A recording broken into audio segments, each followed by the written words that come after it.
JJ, I guess we're ready. Are you guys good? Okay. Yeah. Ready? Well, I mean, another year, but is this one different? I mean, Coach was just talking about all the hype you've been getting. Is this off-season been different? Is this season different for you? I mean, the offseason definitely looked a little bit different.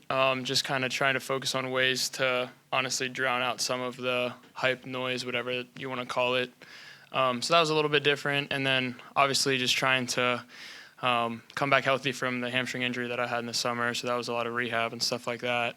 And then honestly just trying to find some ways to improve physically, mentally, working. Got like a sleep studies, trying to get the sleep figured out, just trying to find ways to get better. The season, I don't think it's honestly too different besides the fact that for me it's Coach Mays' last year, so I know the guys really want to give him a good send-off. We know it's an important year. We have the squad to do something cool, so we've been working really hard to do that. But for me, it looks pretty much the same. We're just trying to compete and win some games.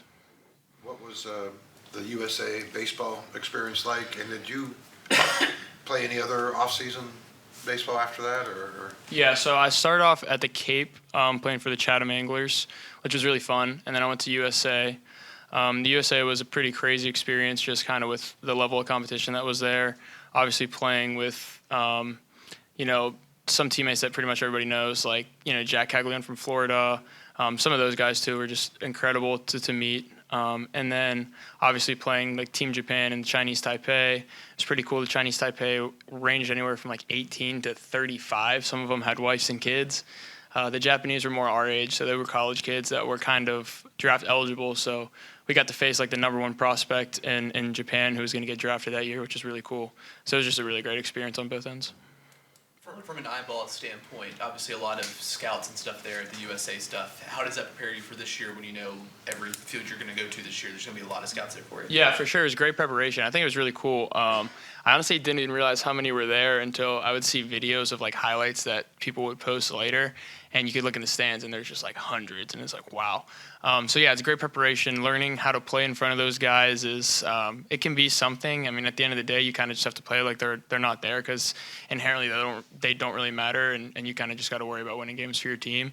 But it is good practice because, if you look into the stands and you see a bunch of cameras videoing you and people like that are judging and watching your every move, it can kind of get to you a little bit. So having that practice was definitely good and set me up well for the season. Go into an off season after hitting 446 and say, I'm going to try to improve? Yeah, so I think the biggest thing is obviously like the stats area could be hard to improve on, but there's other areas that you can get better in. So for me, it's obviously, like I said, physically, mentally, just finding ways to get better. So trying to stay healthier in all aspects, working on a little bit better mechanics, things like that, just stuff that makes me feel like I am a better player. And you never know, maybe the results don't replicate exactly how it went last year, but to me, I was kind of just having this conversation today. It was like I feel like I got better throughout the summer and the fall. So I'm definitely excited, looking forward to it. But yeah, just focusing on the process of trying to find a little bit ways to get better, whatever it may be. What is your hitting philosophy when you go up there? It kind of depends on the pitcher, but for me, it's pretty simple. I'm just trying to hit like a line drive at the shortstop's head. For me, it helps me keep inside of the ball, not trying to do too much, and just keep my direction. Try to pull for more power this off season to get there, or? I mean, definitely dabbled with it to try to work on it a little bit, but still for me, I want to stick to my main approach. So kind of working on the skill of pulling the ball for power, but my approach is still kind of consistent. Point, Coach Mays comes up to you and says, hey, JJ, we're going to need you to play shortstop this year. Kind of take me, what were your thoughts on it? I know you played it some in high school, but that was a few years ago. How's that transition been working out for you? Yeah, I think for me, I saw it as a challenge and an opportunity. Shortstops, people think it's one of the hardest positions to play, and so every team needs a good shortstop, and for me, it's opportunity to help my team win. So Coach Mays kind of explained it to me in our entry meeting, like, hey, we don't really know what the team's going to look like, but need you to get reps at short and be ready to play there. And that's kind of all I needed to try to work on that and try to better myself. If that's a spot that we have open that needs filled, I'm gladly going to do it, and I try very hard to do my best. So it's been something we've been working with our new infield coach, Coach Rasinger. So that's been a lot of fun. It's just transitioning and yeah, kind of thinking back to my high school days when I played there. Played third, second, short. If Hussey gets injured, could you play first, maybe catcher? First might be a little bit sketchy. I would say after those three infield positions, probably somewhere in the outfield. But still trying to pitch at some point? I know you. They won't. Yeah, they won't let me. Like I think I don't know what I'd have to do to let them do that. Let me do that. It'd be a lot. So that's still a dream of mine for sure. During the offseason, was there ever thought in your mind of possibly leaving and entering the transfer portal? No. Why? There's no reason. I mean, I came here to play baseball and to give myself opportunity to play close to home with people who took a chance on me. And I'm good to people who have been good to me, and the coaching staff and people here have been nothing but amazing to me, and they gave me exactly what I wanted, so there's no reason to leave. I can't imagine that stopped other schools from calling, maybe calling mom, dad, or No, none of that really, honestly. It was pretty cool. I think they probably knew that I wasn't going anywhere, so it was good. Difference from your freshman year to your sophomore year, was that just maturity, or did something click? What turned you into, the best player in college baseball from there? Yeah, I mean, I think it's a lot. I mean, maturity is a big one, experience, stuff like that, finding ways to get better, more confidence, working on mechanics, whatever it is. I'm obviously a very big faith-driven person, so I got closer to God, my relationship with that, which was huge for me, and just let me kind of take pressure off of myself and focus on playing for him instead of other people. So that was a big area that I probably don't talk about enough. But, I mean, there was a lot of different things. I think it's really just growth and maturity as a person, and yeah, that's pretty much it. Is it hard to accept what you've become? I mean, not accept, but believe what you've become? I mean, it's what I've become. I mean, there's a lot I have to do. I think I'm still just a college baseball player for me, so I try not to really think about too much of what I've done or who I am, because it's not really important. It's kind of just got to find ways to get better and play the game. And, obviously I have aspirations to play professional baseball, and I've wanted to do that as a kid, so I'm a long way from that, and I got a lot to get better at. do you think can teams pitch around you when you're hitting leadoff? I mean, I don't know if I'm hitting leadoff or where I'm hitting, so I don't know. Can teams pitch around me? Yeah, I guess they can try to. But, I mean, then again, they probably don't want to walk me because I'm a threat to steal bases, and I can end up on second and a hit scores me.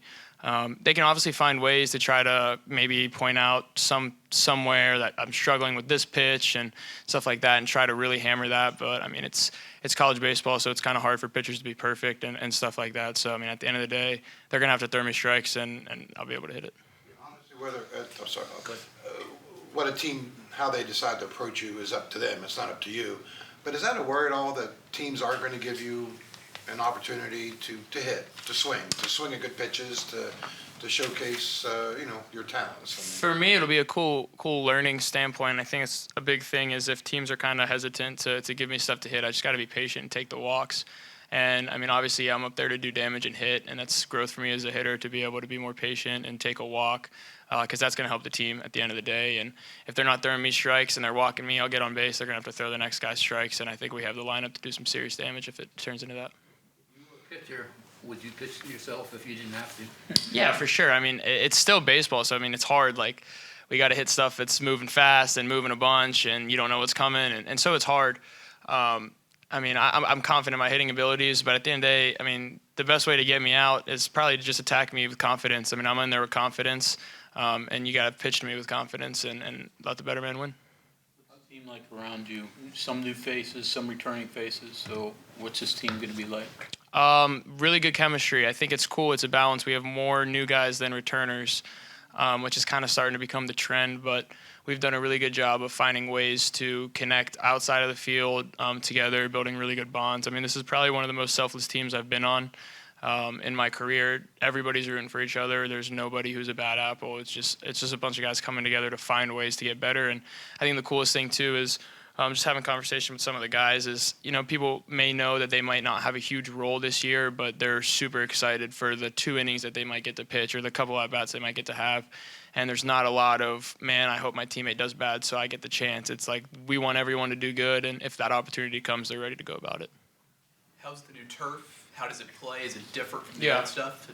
Yeah, it's a lot different. It's slower. It's honestly been pretty bouncy. It's like they say that the time frame for it to be in its best spot is like in a year and a half or so, like that. So I won't get to experience it, unfortunately. But it's in a phase where it almost gets like better every day, just because it's kind of settling in and breaking in. And so it's been a little bit of a tough adjustment. I won't lie, obviously, just because of how kind of fast our turf used to play. So it's a little bit slower. The ball bounces a little bit higher. Our last turf was kind of skippier. But we've been trying to hammer away ground balls and just try to replicate some in-game hops and see what will happen. It's been a little bit of a learning curve, but I think we should be all right.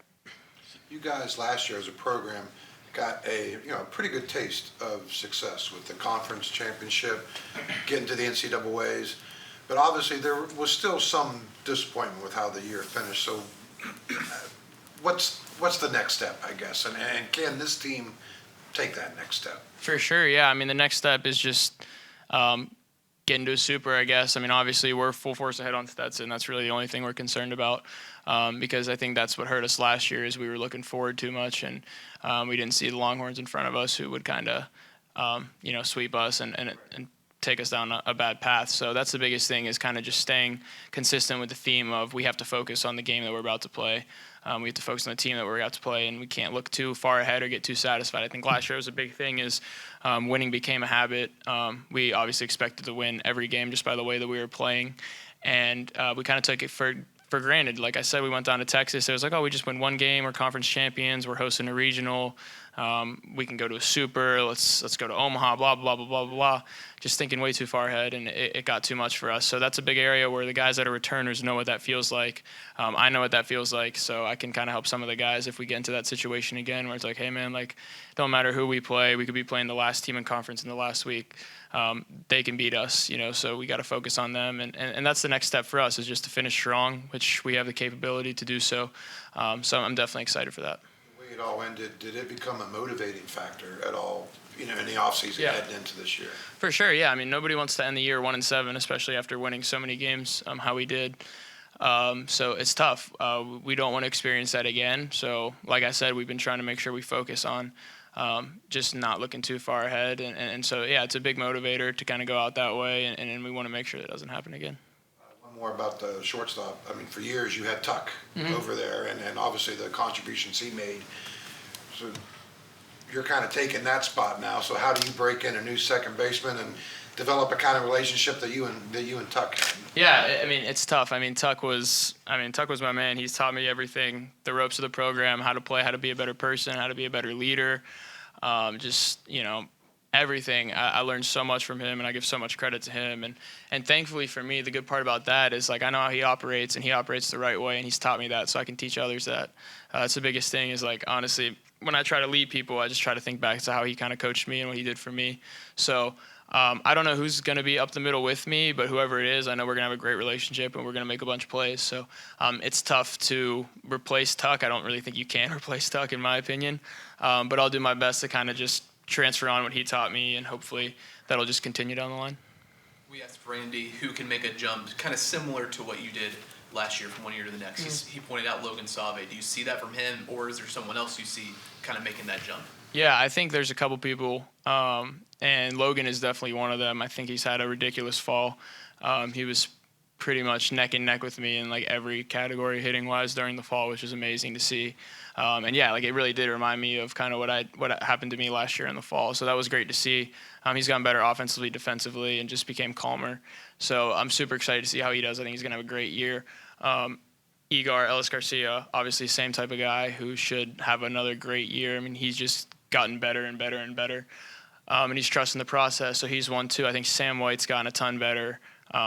Really just that entire sophomore class. There's so many people who look really good. Carson Estridge from the mound who looks really good. Gavin Van Kempen's been working on a different arm slot, which has been coming out really nice. So I think there's a bunch of guys in that class who have a chance to really improve. We have Skylar King, who's been playing probably the best ball with us that he's ever played. So it's looking really good and really promising from them.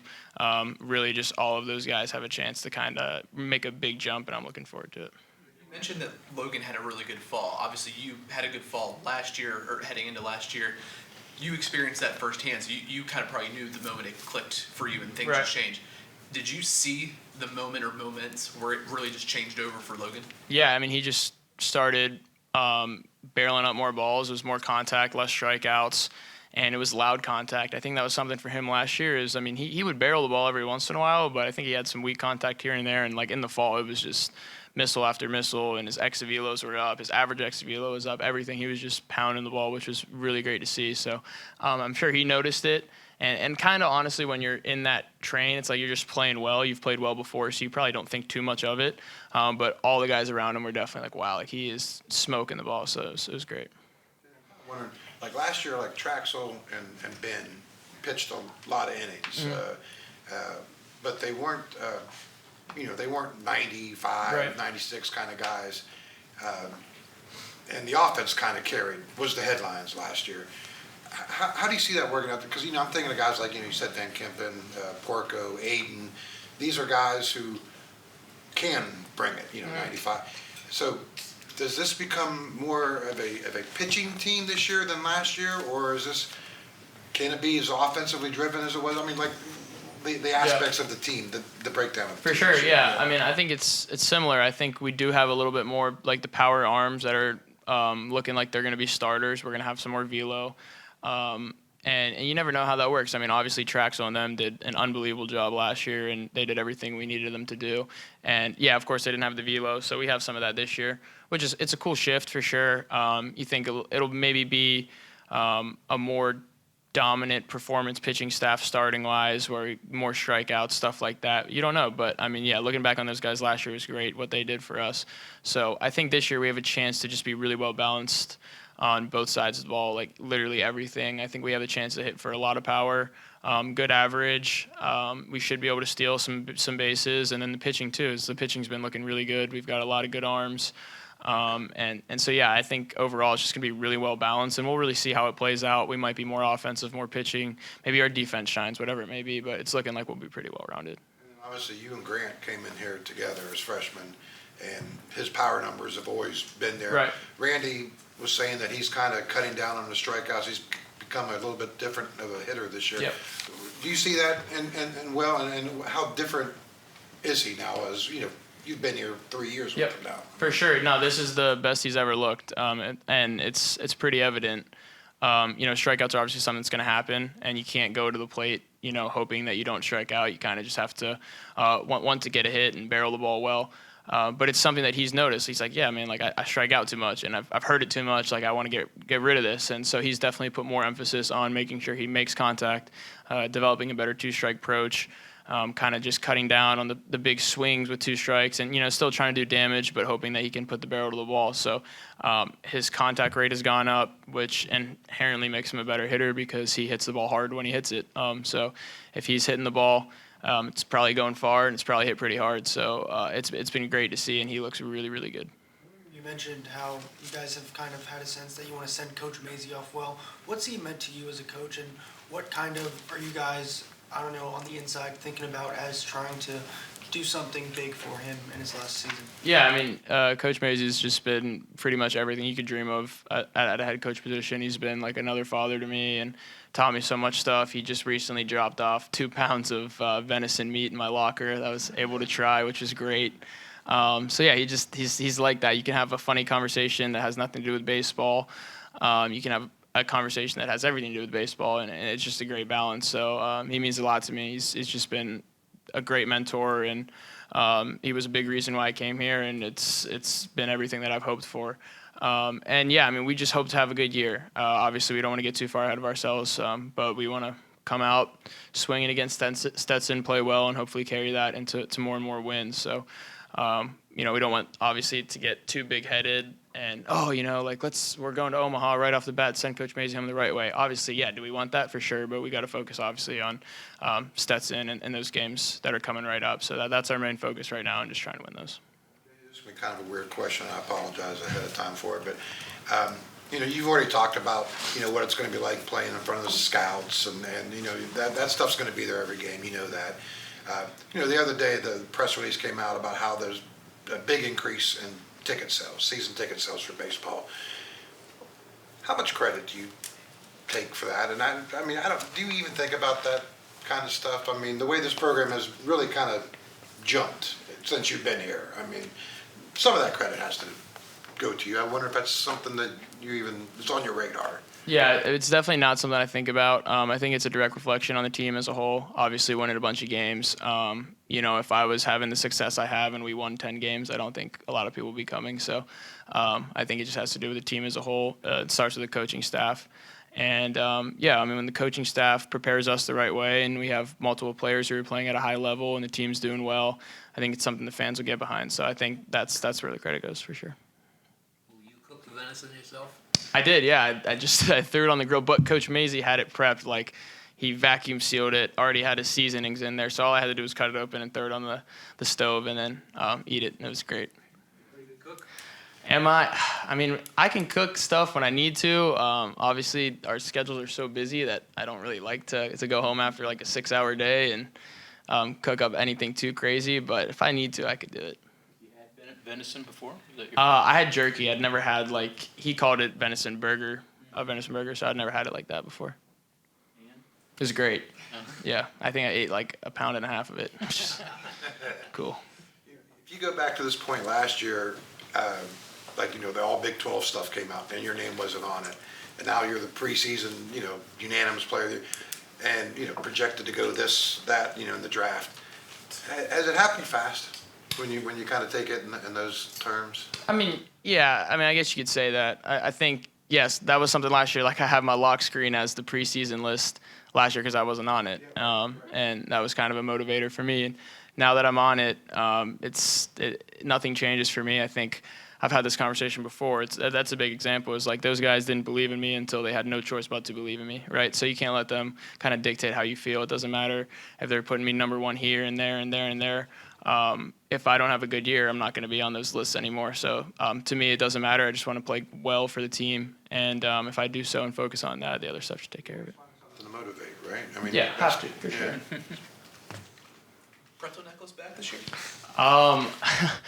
I don't know. That's kind of like a bench thing where if we got pretzels that day and they can craft it up, they'll do it.